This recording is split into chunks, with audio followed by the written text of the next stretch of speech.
Car, smartphone, कपड़े, cosmetic या फिर पिज्जा हो, आज की तारीख में कुछ भी खरीदना हो तो आप लोन ले सकते हैं। पहले बैंक थे, उसके बाद हमने देखा क्रेडिट कार्ड, एनबीएफसीज का दौर आता हुआ और आज लोन एप्लीकेशन से लेकर बाय नाउ पे लेटर तक के ऑप्शंस मौजूद हैं। नमस्कार, मैं हूं आपके साथ कविता थपलियाल और आप देख रहे हैं कंज्यूमर इज किंग, जहां हम हमारे कंज्यूमर्स के फ़ायदे की बात करते हैं और उनके राइट्स को समझते हैं। पूरी कोशिश करते हैं कि हमारे जो दर्शक हैं वो अपने एक्सपर्ट्स के ज़रिए सही जानकारी और सलाह हम उन तक पहुंचाए। और इसी कड़ी में आज हम बात करेंगे लोन यानी कर्ज की। यूँ तो भारत में कभी भी लोन या कर्ज को अच्छी नज़र से नहीं देखा गया है। पहले जो लोग कर्ज लेते थे उन्हें कमज़ोर फाइनेंशियल स्टेटस वाला माना जाता था। कहा जाता था कि प्लानिंग सही से की होती तो कर्ज ना लेना पड़ता, लेकिन बाद में ये ट्रेंड, ये चलन बदला। लोन लेना फाइनेंशियल प्लानिंग की सबसे अहम स्ट्रैटेजी बन गया और लोन लीजिए, घर खरीदिए, बच्चों की पढ़ाई और शादी करवाइए, अपने लिए कार खरीदिए या देश विदेश घूमने जाइए, जो भी कीजिए बस प्लानिंग के साथ कीजिए। लोन लेने से कंज्यूमर की खर्च करने की क्षमता बढ़ी तो वहीं फाइनेंशियल हाउसेस का बिजनेस भी बढ़ा है। बीते 6 से 7 सालों का ट्रेंड अगर देखा जाए तो आरबीआई ने अपने रेपो रेट की दर कम रखी और इसका सीधा फायदा कंज्यूमर्स को मिला। लोगों ने जमकर लोन लिया और खर्च भी किया, लेकिन कोरोना पैंडेमिक के वक्त और उसके बाद हालात थोड़े अलग हो गए।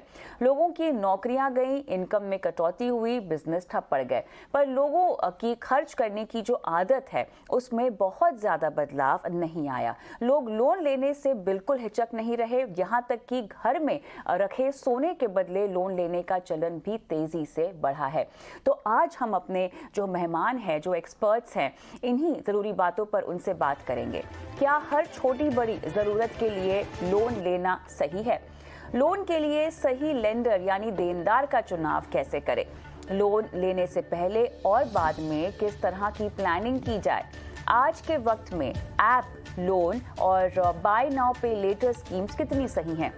गोल्ड फॉर लोन का फंडा भी हम समझेंगे और साथ ही लोन चुकाने में दिक्कत हो तो आपके पास क्या रास्ते या क्या विकल्प मौजूद हैं, इस पर भी बारीकी से बात करेंगे। हमारे साथ खास मेहमान भी जुड़ गए हैं। Amit Kukreja, founder Amit Kukreja advisory, Aparna Ramchandra, founder director rectifycredit.com, Ashwin Parekh, managing director Ashwin Parekh advisory services LLP। आप सभी का स्वागत है इस खास पेशकश में। अपर्णा, आपके पास आऊंगी सबसे पहले। जिन आंकड़ों की हम बात कर रहे हैं, जिन चलन की हम बात कर रहे हैं, उसमें कुछ नया नहीं है। नया बस इतना है कि लोग लोन लेते हैं और बाद में उसे चुका नहीं पाते हैं या उसे चुकाना उनके लिए मुश्किल हो जाता है। यही एक कहानी में ट्विस्ट है जो कि हमें अभी आती हुई दिखाई दे रही है और खासतौर से पैंडेमिक के बाद हमने देखा है कि लोगों ने जमकर खरीदारी की है और इसीलिए जो मॉडर्न एज लोन लेने के तरीके हैं उसको बहुत ज़ोरों से अपनाया गया है।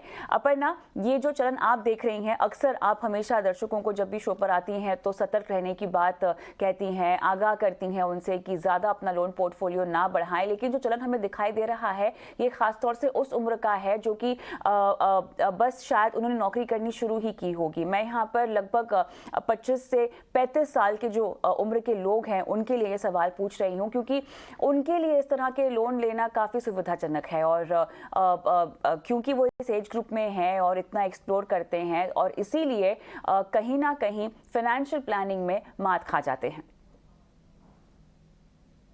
Good evening Kavita. ये जो नंबर है, what you said is very right. ये 25 से 35 साल का जो एज बैंड है, that is the band where maximum loan is being taken.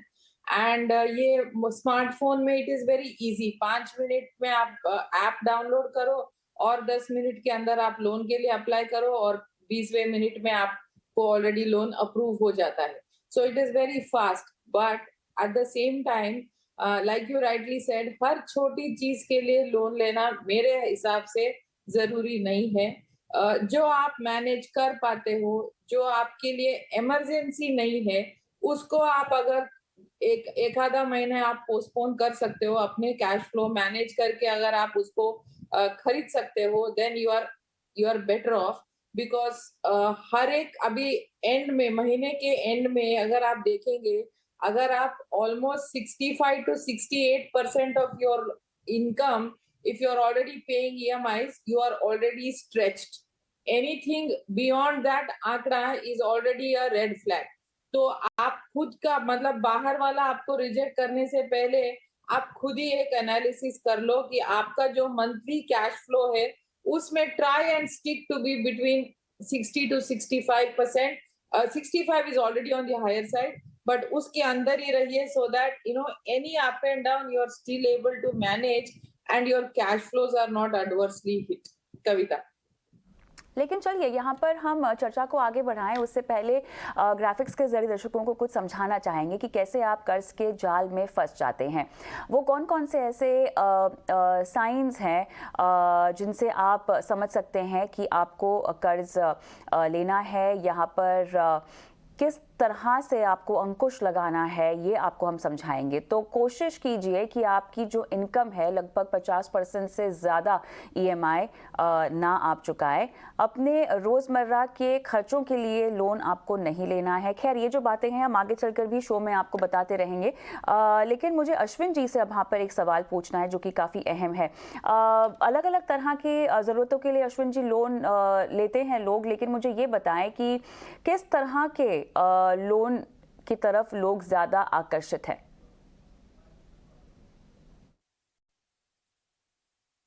जैसे हमने देखा कि बहुत सारी चीजें धीरे धीरे करके लोगों को लोन की तरफ आकर्षित करती है, तो सबसे पहले तो हमने ये देखा कि जैसे महंगी चीजें होती है, तो जैसे रेफ्रिजरेटर है, बात तो शुरू हुई हमारी हाउसिंग फाइनेंस से, मॉर्गेज फाइनेंस से, फिर उसके बाद में व्हीकल फाइनेंस आया, फिर बाद में जो महंगी इलेक्ट्रॉनिक की जो घरगथ्थू चीजें हैं उसके लिए लोग लोन लेना शुरू कर दिए। उसके सामने आप देखेंगे तो आप आईफोन की तरफ भी लोगों को लोन लेते हुए या तो अपने वेकेशन के लिए भी लोन लेते हुए देख रहे हैं। तो ये जो एक बदलाव है जो बिहेवियर का, ये एक धीरे धीरे करके एक चीज हमें सिग्निफाई करती है, बताती है कि एज अ सोसाइटी हम लोग जो एक सेविंग्स ओरिएंटेड सोसाइटी थी, जहाँ पे हम लोग एक अपनी आमदनी का एक कोई हिस्सा कैसे भी करके विद डिफिकल्टी हम लोग सेविंग्स में उसको मतलब मोबिलाइज करते या जुड़ाते थे, वो समय से हटकर हमारे फ्यूचर के कैश फ्लो भी जो है, आगे के हमारे कैश फ्लो जो है उसको भी हम लोग कमिट करते हैं। जैसे उसका भी एक EMI लेके हम लोग छोटी छोटी चीजें 50-60 हजार की, 1 लाख रुपए की चीज, ऐसी चीजों को भी हम लोग लोन लेना शुरू कर दिए हैं। एक तरह से ये इकोनॉमी के लिए अच्छा है, लोगों के लिए कितना अच्छा है इसकी बात थोड़ी देर के बात करेंगे, लेकिन इकोनॉमी के लिए या बैंकिंग सिस्टम के लिए इसलिए अच्छा है कि धीरे धीरे करके हम लोग सेविंग ओरिएंटेड से कंजम्पशन ओरिएंटेड इकोनॉमी बनते जा रहे हैं। और इसके अंदर मतलब अगर लोग कंजम्पशन करते हैं इलेक्ट्रॉनिक चीजों की या तो किसी भी चीजों की, लोन लेने के बाद में भी, तो उसका मतलब एक असर इकोनॉमी के ऊपर पॉजिटिव आता है।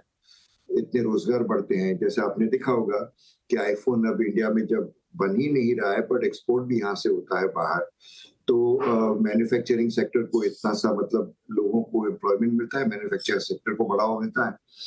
तो ये सारी चीजें जो है ये बिहेवियरल शिफ्ट से, मतलब लोगों के कंजम्पशन शिफ्ट से ये हो रही है, जो मेरे हिसाब से अपने आप में एक ट्रेंड है। इसको अच्छा कहें तो अच्छा कहें, बुरा कहें तो बुरा कहें।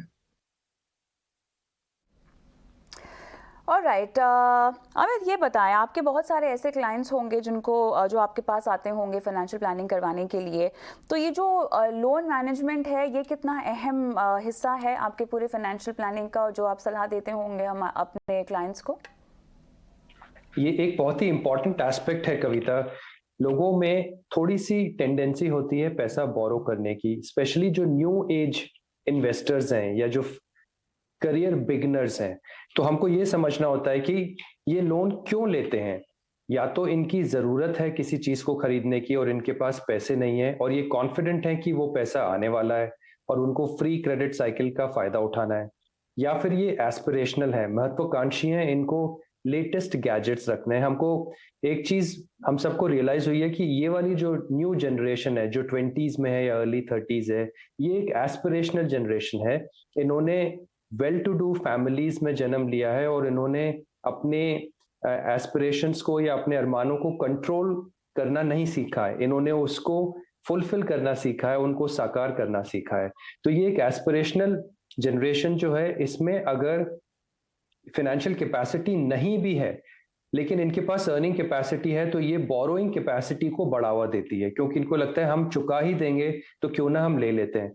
एक तीसरा एस्पेक्ट है, वो है मार्केटिंग का। जब आपको कोई चीज सामने मिलती है, डाउन पेमेंट कीजिए या नो इंटरेस्ट ईएमआई पे बाय कीजिए। हमको ये समझना होता है कि वो नो इंटरेस्ट ईएमआई पे क्यों प्रोडक्ट सेल कर रहा है। I am sure there is something in it for that seller, जो वो पैसा बना रहा है। तो ये 3-4 चीजें हैं जो लोगों को, स्पेशली न्यू जनरेशन को, लोन लेने के लिए अट्रैक्ट कर लेती है और वो लोन ले बैठते हैं। लेकिन जो मैच्योर ऑडियंस है, मैच्योर इन्वेस्टर है और मैच्योर क्लाइंट्स हैं, मैच्योरिटी से मेरा मतलब है वो फैमिलीज जहाँ पे बच्चे हैं, वो फैमिलीज जहाँ पे रेगुलर अच्छी सैलरीज हैं, उनमें ये समझ है कि लोन फ्री नहीं होता, लोन में एक पे बैक पीरियड होता है, लोन में एक कॉस्ट होती है, वो कॉस्ट इन्फ्लेशन से ज्यादा होती है। और अगर आप किसी ऐसे एसेट को ले रहे हैं जो डिप्रिशिएटिंग एसेट है और उस पर अगर आप लोन ले रहे हैं, तो वो एक डबल एज्ड स्वॉर्ड है जो आपको दोनों तरीके से मारती है। एक तो वो वैल्यू गिराती है जो चीज आपने खरीदी है, दूसरा जिस दाम पे वो आपने खरीदा है वो बहुत महंगा हो जाता है। तो हम अपने क्लाइंट्स को यही सारे एस्पेक्ट्स, बोरोइंग से रिलेटेड, साइकोलॉजी से रिलेटेड समझाते हैं, सिखाते हैं, और एक फाइनेंशियल प्लानिंग में एक बहुत ही इंटीग्रेटेड एक्सरसाइज करते हैं कि कहाँ पे लोन लेना आपके लिए फायदेमंद है और कहाँ पे ये बेहद नुकसानदायक है, और इसको एब्सोल्युटली उस सिचुएशन में अवॉइड करें। ऑलराइट, तो काफ़ी कुछ आपने अपने जवाब में सलाह दी है दर्शकों को। लेकिन अपर्णा, थोड़ा सा सेगमेंट वाइज हम जाते हैं। पैंडेमिक के बाद से, क्योंकि आप इसको बहुत बारीकी से ट्रैक करती हैं, पैंडेमिक के बाद से मुझे बताएं किस तरह के लोन का चलन ज़्यादा बढ़ा है यहाँ पर लोगों ने। क्योंकि देखिए जो रिपोर्ट्स आ रही हैं उसमें तो यही बताया जा रहा है कि लोगों ने बहुत जमकर खरीदारी की है, गाड़ियाँ भी खरीदी है, लोगों ने घर भी खरीदे, क्रेडिट कार्ड से भी अपना खर्चा बढ़ाया है। BNPL की अगर हम बात करें तो उसमें भी रिकॉर्ड ट्रांजैक्शंस हुए हैं, लोगों ने सब कुछ खरीदा है। अपर्णा, तो रुझान किस और ज़्यादा है और कितने टाइम ड्यूरेशन की और ज़्यादा लोन लिए जा रहे हैं? छोटे अवधि के लोन है, टिकट साइज क्या है? यहाँ पे 2-3 चीजें हैं। Post pandemic overall if you see, obviously the housing loan portfolio was quite big. उसके बाद आया auto loan and then your credit card and personal loans. But overall if you see, the retail borrowing is steadily growing, जो मतलब it is growing at almost 12 to 14% year on year, which is a very scary thing. And उसमें वापस NBFCs जो lending कर रहे हैं उनका portion, the percentage in the overall lending portfolio is increasing. So these are two, very not so good trends for the economy. Now, if you see personal loans and credit cards, personal loans is where हमारे ये सारे आ गए, ये BNPL आ गए, ये mobile phone वाले आ गए, pizza लेने वाले आ गए, बिरयानी लेने वाले आ गए, ये सारे पर्सनल लोन के पोर्टफोलियो में ही आ गए। एंड ये जो पोर्टफोलियो है ये बढ़ता जा रहा है, एंड डर मुझे इस बात का है कि ये कब टूटने लगेगा। बिकॉज फिर लोग कहते हैं कि अरे आप बड़े बड़े बोरोवर्स के पीछे नहीं पड़ता है, कोई छोटे लोगों के पीछे पड़ता है, which is I mean at an overall level is a different story, but the volume of borrowers that will go bust is going to be much higher because the retail portfolio is going to go for a toss. So which I think we should all be very working together to make sure that this doesn't happen.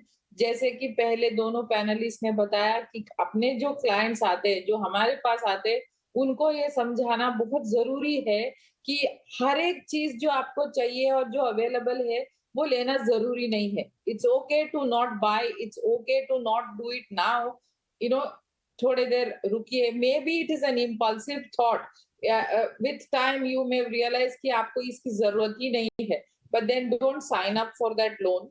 So to answer your question, credit card, personal loan, auto loan, home loan, that's like the reverse order. But home loan फिर भी if you ask me, it is a decent portfolio. मतलब जितने bank से जितने NPA portfolio है उसमें home loan के percentage काफी कम होते हैं, because it is an asset based mortgage loan, there is lot of psychology attached to a home loan, so people don't default on a home loan. लेकिन ये जो credit card और ये जो पर्सनल लोन है, ये बहुत सीरियस मामला है कविता।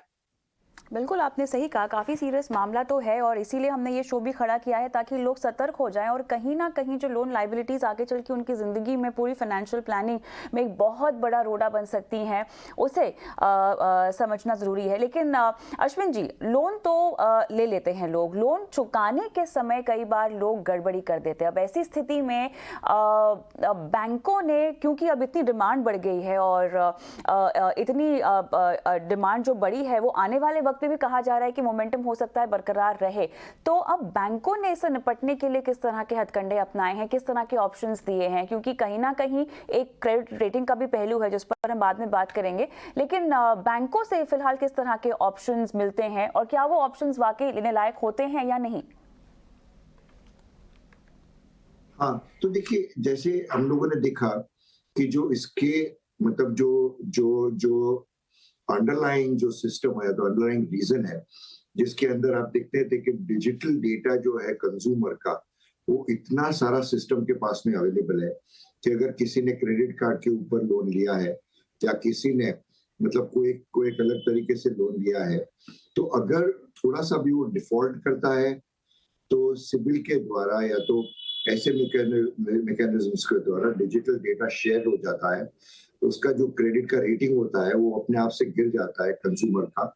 उसकी वजह से हमने देखा है आमतौर पे कि लोगों का जहां तक रीपे करने का सवाल है, पैसा बैंकिंग सिस्टम को या तो नॉन बैंकिंग फाइनेंस कंपनीज को देने को सवाल होता है, बिहेवियर में हमने उतना चेंज नहीं देखा है। लोगों को मतलब अपनी क्रेडिट रेटिंग के लिए एक जागरूकता दिखाई दे रही है। मतलब किसी का रेटिंग कहीं ड्रॉप हो गया किसी डिफॉल्ट की वजह से, तो लोग उसको फौरन करेक्ट करने के लिए कोशिश करते हैं।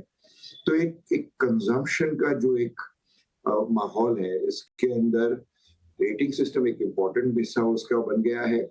उसके अलावा लोन लेना भी एक इम्पोर्टेंट हिस्सा बन गया है। कहीं जाके इस अगर आर्ग्यूमेंट को कंप्लीट करते हैं इकोनॉमी के लिए, देश के लिए, बैंकिंग सिस्टम के लिए, तो रिकवरी का जो मैकेनिज्म होता है वो भी उतना ही शार्प होना चाहिए मेरे हिसाब से। जैसे अगर कोई ईएमआई से घर का लोन अगर नहीं दे पाता है, तो हम देखते हैं कि उसके हिसाब से यही बन जाती है बात कि घर को इम्पाउंड करते हैं या तो व्हीकल को इम्पाउंड करते हैं। आईफोन वगैरह को अगर आप किसी तरह से उसके कंज्यूमर से इम्पाउंड करते हैं, तो उसके लिए एक मार्केट बननी चाहिए जो आप आसानी से बेच सकते हैं, जो बैंकिंग सिस्टम एक तरह से फाइनेंस करके कर सकती है। पर ये बात जरूर है कि जो किसी का कैश फ्लो अनसर्टन है, जब आगे की आमदनी या कैश फ्लो उसका अनसर्टन है और उस स्थिति के अंदर वो लोन लेता है और रिपे न कर पाता है, तो उसमें उसके जो कॉन्सिक्वेंसेज हैं हम देख रहे हैं। कहीं जाके रिकवरी के लिए बैंक थोड़ा सा एक तरह का मतलब इन्फ्लुएंस करने के लिए, प्रभाव करने के लिए मारझूट भी कर देता है, या तो किसी तरह से वो एसेट को नैब कर लेता है या इम्पाउंड कर लेता है। तो ये सारी चीजें जो हैं, ये सारी चीजें एक इस बिहेवियर के साथ में जुड़ी हुई है। जितना लोन या जितना कंजम्पशन लोन के ऊपर बढ़ेगा, उसी हिसाब से डिफॉल्ट होंगे, डिफॉल्ट के हिसाब से रिकवरी होगी। तो ये मेरे ख्याल से एक आमतौर पे एक हिस्सा बन गया है कंज्यूमर के लाइफ का। लेकिन अश्विन जी, यहाँ पर अगर लोन लेना चाहता भी है कोई शख्स, तो फिर सही लेंडर या देनदार का चुनाव कैसे करें? हाँ, देखिए, सबसे पहली तो ये चीज है कि जहां तक आप किसी भी चीज के लिए लोन लेते हैं, फोन के लिए हुआ या तो व्हीकल के लिए हुआ, टू व्हीलर्स के लिए हुआ, पहली चीज तो ये कि आप किस बैंक से व्यवहार कर रहे हैं या तो किस एनबीएफसी के साथ में व्यवहार कर रहे हैं। ये मेरे ख्याल से ग्राहक को कंज्यूमर को समझना बहुत जरूरी है। अगर कोई लेंडर ज्यादा एग्रेसिव है, रिकवरी के लिए वो ज्यादा एग्रेशन दिखाता है, तो उसके माने ये होते हैं कि जरा सा भी डिफॉल्ट का हो गया, तो अगर वो डिफॉल्ट होने के पहले कंज्यूमर अगर जाके लेंडर को पूछता है कि मेरे लिए ये एक बार या दो बार इस महीने की लोन रिपेमेंट जो ईएमआई मेरा बनता है वो अगर आप एक्सटेंड कर सकते हो, मतलब आप देखेंगे कि बहुत सारे लेंडर्स ऐसे होते हैं, रेप्यूटेड बैंक्स ऐसी होती है एक बार अच्छा कारण समझ के कोई किसी ने बता दिया मेरी नौकरी चली गई या किसी ने बता दिया कि मेरा पैसा अब आना है, तो उसके लिए थोड़ा सा मतलब एक्सटेंड कर देते हैं। उसमें डिफॉल्ट अगर नहीं जाहिर हुआ तो सिबिल का रेटिंग भी असर नहीं करता उसके लिए नेगेटिव। लेकिन छोटी छोटी चीजों के लिए बैंक के पास में ना तो इतना समय रहेगा शायद, न कंज्यूमर ठीक से समय पे उनके लिए इस तरह की रिक्वेस्ट कर पाएगा। तो ये एक मसला जरूर रहेगा, पर मैकेनिज्म जरूर है। आप किस लेंडर के पास से, किस बैंक या एनबीएफसी के पास से पैसा ले रहे हैं, ये आपको देखना बहुत जरूरी हो जाता है।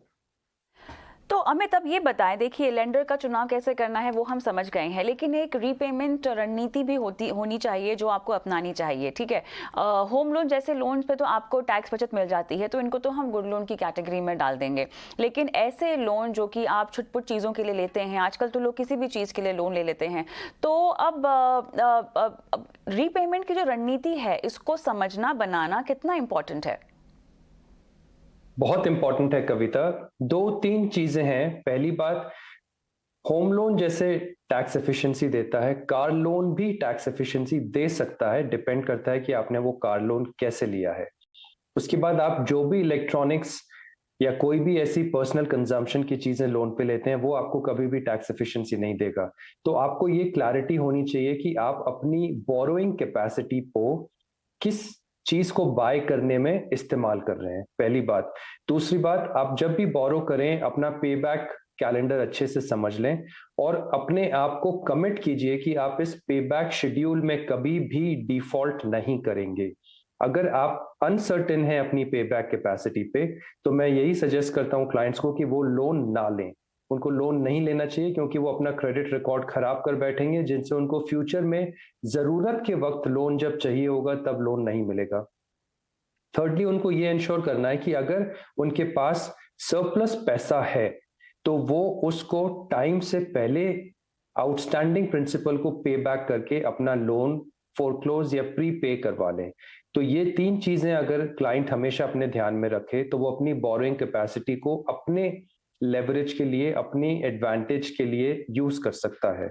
एक सिंपल सी साइकोलॉजिकल टिप मैं जो अपने क्लाइंट्स को देता हूं वो ये है कि खाली जरूरत की चीज पे ही लोन लें। जो शौक का परचेज है या एस्पिरेशनल या महत्वाकांक्षी आइटम खरीदना चाहते हैं, वो आप पैसा सेव करके खरीदें, ना कि बोरो करके। क्योंकि अगर आप अपनी इम्पल्सेस को कंट्रोल कर सकते हैं, अपने ग्रेटिफिकेशन को डिले कर सकते हैं, तो आप लाइफ में काफी कुछ अचीव कर सकते हैं। क्योंकि अगर आप डिटर्मिनेशन से पैसा सेव कर सकते हैं या डिटर्मिनेशन से पैसा पे बैक कर सकते हैं टाइमली मैनर में, तो आप डिटर्मिनेशन से पैसा सेव करके भी विदाउट लोन परचेज कर सकते हैं। तो कुछ साइकोलॉजिकल शिफ्ट होता है, कुछ माइंडसेट चेंज होता है और कुछ अपने फाइनेंशियल डिसिप्लिन को इनकलकेट करना होता है based on the sound financial values, जिससे आप इस पूरी सिचुएशन को, पे बैक को, फोरक्लोजर को या प्री पेमेंट को, सिलेक्शन ऑफ प्रोडक्ट्स जिस पे आपको लोन लेना चाहिए और किस पे लोन नहीं लेना चाहिए, कैसे पे बैक करना चाहिए, किन को अवॉइड करना चाहिए, कैसे ग्रेटिफिकेशन को डिले करना चाहिए, ये पूरे एस्पेक्ट्स को होलिस्टिकली समझ के आप अपने पर्सनल फाइनेंस में अपने बोरोइंग कैपेसिटी को स्ट्रेंथ बना सकते हैं, ना कि एक वीकनेस। अपर्णा, सबसे अहम पहलू पर आते हैं, आपकी क्रेडिट रेटिंग। ये बहुत बुरी तरह से इम्पैक्ट कर सकती है और इसको हम नहीं छोड़ सकते हैं इस पूरी चर्चा में। तो बताएं किस तरह से इसका ध्यान आपको रखना चाहिए? There are fixed 3 mantras.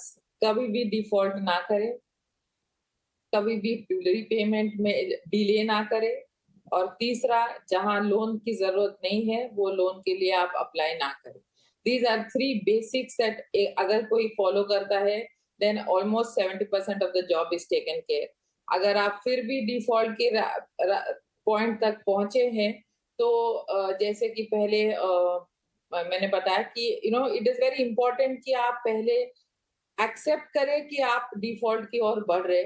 इस हीरोइज्म में ना जाए कि मैं कैसे तो करके कुछ तो जुगाड़ कर लूंगा और मैं पे कर देता हूँ। अगर आप नहीं कर पा रहे हो and you know for a fact कि अगला 3 महीना आपके cash flows are going to be hit for example, तो the point number 1, the basic is आप पहले एक्सेप्ट कर लो कि आप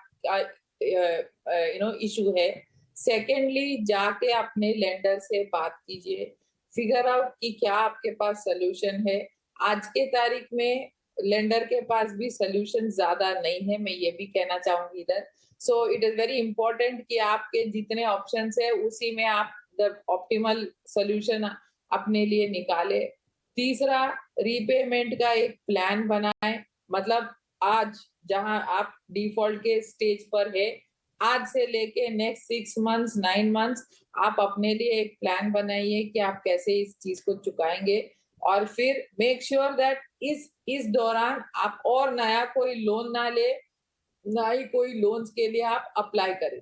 तो इतना भी अगर आप कर लेते हो तो आप मतलब at least you will survive, you will sustain and move forward. Kavita. Alright, चलिए काफ़ी बारीकी से हमने ये इस शो के ज़रिए दर्शकों को समझाने की कोशिश की है कि कैसे आपको लोन के जंजाल में नहीं फंसना है। और अगर आप ऐसे शख्स हैं जो फंस चुके हैं, उम्मीद करते हैं कि उसमें से निकलने के आपको नुस्खे शो के ज़रिए हमने बताए हो। और इसी के साथ आप सभी का बहुत बहुत धन्यवाद इस शो पर आकर दर्शकों की सहायता करने के लिए। और कंज्यूमर इज किंग के आज के एपिसोड में मुझे भी इजाज़त दें। नमस्कार।